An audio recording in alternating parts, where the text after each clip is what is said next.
നടിയെ ആക്രമിച്ച കേസ് മലയാള സിനിമയെ സംബന്ധിച്ച് വളരെയധികം വഴിത്തിരിവായിട്ടുള്ള ഒരു സംഭവമാണ്. മലയാളം സിനിമ ഇൻഡസ്ട്രിയെ തന്നെ ബാധിച്ച ഒരു കാര്യവുമാണ്. അത് വളരെ സെൻസിറ്റീവുമാണ്. ഇപ്പോൾ മലയാളികൾക്ക് ഏറ്റവും പ്രിയങ്കരിയായിട്ടുള്ള ഒരു നടിയാണ് ദൗർഭാഗ്യവശാൽ ഇരയായത്. അതേപോലെ തന്നെ മലയാളികൾ ഏറ്റവും കൂടുതൽ ആഘോഷിക്കപ്പെട്ടിട്ടുള്ള ഏറെ റിപ്പീറ്റ് വാല്യൂള്ള സിനിമകളിലെ നായകൻ, ജനപ്രിയ നായകൻ എന്ന് വിളിക്കുന്ന നായകനാണ് പ്രതിസ്ഥാനത്ത് ചേർക്കപ്പെട്ടതും. സോ ഈ കേസിനെ കുറിച്ച് ആധികാരികമായിട്ട് സംസാരിക്കാൻ ഞാൻ ഇൻവെസ്റ്റിഗേഷൻ ടീമിന്റെ ഭാഗമോ അല്ലെങ്കിൽ ഇതിൽ ബാധിക്കപ്പെട്ട വ്യക്തികളെ നേരിട്ട് അറിയാവുന്ന ഒരാളോ ഒന്നുമല്ല. നമ്മൾ വായിച്ചിട്ടുള്ള കാര്യങ്ങൾ, കേട്ടിട്ടുള്ള കാര്യങ്ങളെ കുറിച്ചൊക്കെ എനിക്കും അറിയുകയുള്ളൂ. അതിനെക്കുറിച്ചൊക്കെ ആധികാരികമായിട്ട് സംസാരിക്കാൻ അറിയാവുന്നവർ അത് പറയും. പക്ഷെ ഞാൻ എപ്പോഴും സംസാരിക്കുന്ന ഒരു മേഖലയിൽ നടന്ന ഒരു പ്രധാന സംഭവം ആയതുകൊണ്ടാണ് ഇതിനെക്കുറിച്ചുള്ള അഭിപ്രായം പറയുന്നത്. ഈ കേസിൽ ആർക്കൊപ്പമാണ് ദിലീപ് പടങ്ങൾ കാണുമോ, ഇങ്ങനെയുള്ള ചില ചോദ്യങ്ങളൊക്കെ എന്നോട് ചിലർ ചോദിക്കാറുണ്ട്. അതിനെക്കുറിച്ചുള്ള എന്റെ ഒരു അഭിപ്രായം കൂടിയാണ്. അതല്ലാതെ ഇത് കേസ് അനാലിസിസ് ഒന്നുമല്ല. സിനിമയോടൊപ്പം തന്നെ നമ്മുടെ സമൂഹത്തോട് ഒരു ഉത്തരവാദിത്തമുണ്ട് എന്ന് തോന്നുന്നത് കൊണ്ടും കൂടിയാണ് ഇങ്ങനെ ഒരു വീഡിയോ ചെയ്യുന്നത്. ഈ കേസിൽ ആർക്കൊപ്പമാണ് നീതി ലഭിച്ചു എന്ന് തോന്നുന്നുണ്ടോ എന്നൊക്കെ ചോദിക്കുകയാണെങ്കിൽ പേഴ്സണലി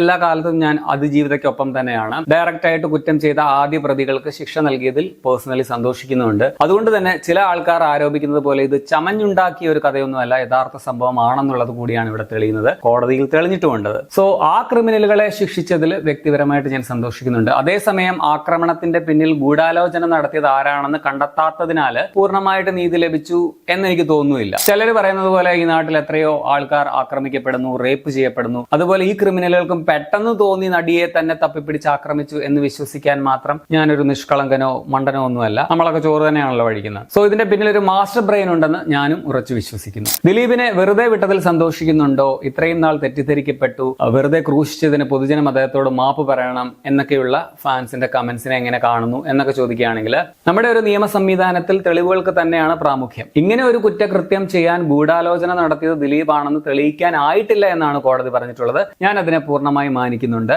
അതേസമയം അതിന് മറ്റൊരു വശം കൂടിയുണ്ട്. പ്രതി ചേർത്തതിൽ ഖേദിക്കുന്നു, സമൂഹം അതിന് പുള്ളിയോട് മാപ്പ് പറയണം എന്നൊന്നും പറഞ്ഞുകൊണ്ടല്ല കോടതി അദ്ദേഹത്തെ കുറ്റവിമുക്തനാക്കിയിട്ടുള്ളത്. അതുകൊണ്ട് തെളിവുകളുടെ അഭാവത്തിൽ, സംശയത്തിന്റെ ആനുകൂല്യത്തിൽ ദിലീപ് ശിക്ഷിക്കപ്പെടാതെ പോയി എന്നാണ് അതിൽ നിന്ന് നമുക്കും മനസ്സിലാക്കാൻ കഴിയുന്നത്. ഇന്നും അദ്ദേഹത്തിന്റെ നിരപരാധിത്വം പൂർണ്ണമായിട്ടും തെളിയിക്കപ്പെട്ടിട്ടുമില്ല. ഇപ്പോ വെറുതെ ഒരാളെ പ്രതി ചേർക്കുവോ? എന്തുകൊണ്ട് ഇത്രയും നാളും പ്രതി ചേർത്തു? ദിലീപിന് അതിൽ യാതൊരു പങ്കുമില്ലേ? ഈ ചോദ്യങ്ങളൊക്കെ ഇപ്പോഴും ബാക്കിയാണ്. ഇതൊന്നും തെളിയിക്കപ്പെട്ടിട്ടുമില്ല. തെളിവില്ല, അതുകൊണ്ട് കുറ്റവിമുക്തനാക്കുന്നു എന്നേ പറഞ്ഞിട്ടുള്ളൂ. അതാണ് നമ്മുടെ ഒരു നിയമവ്യവസ്ഥയുടെ സങ്കീർണത. 1000 കുറ്റവാളികൾ രക്ഷപ്പെട്ടാലും ഒരു നിരപരാധി പോലും ശിക്ഷിക്കപ്പെടാൻ പാടില്ല എന്നുള്ളതാണല്ലോ ആപ്തവാക്യം. ഇനി ഇത് മനഃപൂർവ്വം ദിലീപിനെതിരെയുള്ള ഒരു ഗൂഢാലോചനയാണെങ്കിൽ, അങ്ങനെയാണ് ചിലർ പറയുന്നത്, അങ്ങനെയാണെങ്കിൽ അത് ചെയ്തത് ആരാണെന്ന് തെളിയിച്ച് കേസ് നടക്കണം. അത് അദ്ദേഹത്തിന്റെ കൂടെ ഒരു ഉത്തരവാദിത്തമാണല്ലോ. ഒപ്പം കൃത്യമായിട്ട് നടിയെ തന്നെ ആക്രമിക്കാൻ ഈ ഗുണ്ടകൾക്ക് എന്തിനു തോന്നി എന്ന കാരണവും തെളിയേണ്ടതുണ്ട്. സോ ദിലീപിനെ വെറുതെ വിട്ടതിൽ സന്തോഷിക്കുന്നത് ദിലീപും സുഹൃത്തുക്കളും കുടുംബങ്ങളും അദ്ദേഹത്തിന്റെ ഫാൻസും മാത്രമാണ്. ഈ ആക്രമണത്തിന്റെ പിന്നിലെ യഥാർത്ഥ ബ്രെയിൻ ആരുടേതാണെന്ന കാര്യത്തിൽ ഇപ്പോൾ വീട്ടിൽ അമ്മയും പെങ്ങന്മാരും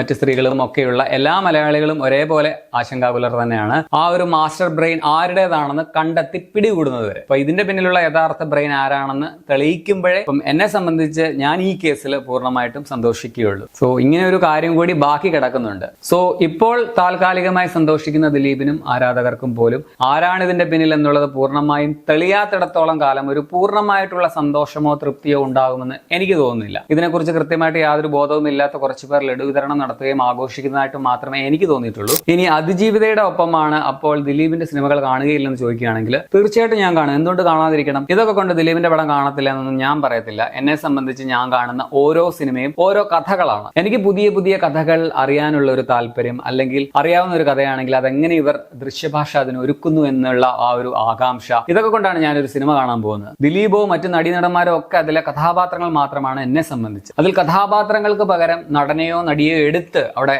കാണാൻ കഴിഞ്ഞാൽ ആ ഒരു സിനിമ നിലവാരം കുറഞ്ഞതായിട്ടാണ് എനിക്ക് പേഴ്സണലി തോന്നാറുള്ളത്. പിന്നെ ഒരു സിനിമയിൽ ആരഭിനയിക്കണം, ആരഭിനയിക്കരുത്, ആ കഥാപാത്രത്തിന് ചേരുന്നത് ആരാണെന്നൊക്കെ തീരുമാനിക്കുന്നത് അതിന്റെ സംവിധായകനും മറ്റ് അണിയറ പ്രവർത്തകരുമാണ്. പടം കൊള്ളാമോ ഇല്ലയോ എന്ന് തീരുമാനിക്കുന്നത് കാണുന്ന പ്രേക്ഷകരും. സോ എന്നെ കാണാൻ പ്രേരിപ്പിക്കുന്ന ആകർഷക ഘടകങ്ങളുള്ള ഒരു സിനിമ, അതിലിപ്പോ ആരഭിനയിച്ചു എന്നൊന്നും നോക്കി ഞാൻ കാണാറില്ല. ഒരു സിനിമയ്ക്ക് അത് കാണാനുള്ള ത്വര എന്നിൽ ജനിപ്പിക്കാൻ കഴിയുന്നുണ്ടെങ്കിൽ ഞാൻ ആ സിനിമ കാണും. സോ ചുരുക്കത്തിൽ നടി ആക്രമിക്കപ്പെട്ടിട്ടുണ്ട് എന്നുള്ളത് സത്യമാണ്. അത് തെളിഞ്ഞിട്ടുമുണ്ട്. വെറുതെ കുറച്ച് ഗുണ്ടകൾ എന്തിന് നടിയെ തന്നെ തിരഞ്ഞു പിടിച്ച് ആക്രമിച്ചു എന്നതിന്റെ നിഗൂഢതയെക്കുറിച്ച് എനിക്കും സംശയമുണ്ട്. ഒരു പ്രശസ്തയായിട്ടുള്ള ഒരു വ്യക്തി ആയതുകൊണ്ട് കൂടി അതിജീവിതയുടെ പോരാട്ടങ്ങൾക്ക് വലിയ വാർത്താ പ്രാധാന്യം ലഭിച്ചിട്ടുമുണ്ട്. കാരണം ഒരു സാധാരണ സ്ത്രീക്കാണ് ഇങ്ങനെ സംഭവിച്ചതെങ്കിൽ അവർക്ക് പോകുന്നതിന് ഒരു പരിധികളുണ്ട്. അത് ഇത്രയും ചർച്ചയാവുകയുമില്ല. സോ നമ്മൾ അറിയപ്പെടാതെ പോയ ഇത്തരത്തിലുള്ള അതിജീവിതന്മാരുടെ കൂടി ഒരു ശബ്ദമാവുകയായിരുന്നു ഈ അഭിനേത്രി എന്നുള്ളതാണ് ഇതിന്റെ ഒരു പ്രാധാന്യം. അതുകൊണ്ട് തന്നെ എന്റെ കുടുംബത്തിലുള്ളവരുടെയും എന്റെ പരിചയത്തിലുള്ളതുമായ സ്ത്രീകളുടെയും ഒക്കെ ശബ്ദം കൂടിയായിട്ടാണ് എനിക്ക് തോന്നിയിട്ടുള്ളത്. അതുകൊണ്ട് തന്നെ മറ്റൊന്നും ചെയ്യാൻ കഴിഞ്ഞില്ലെങ്കിൽ കൂടി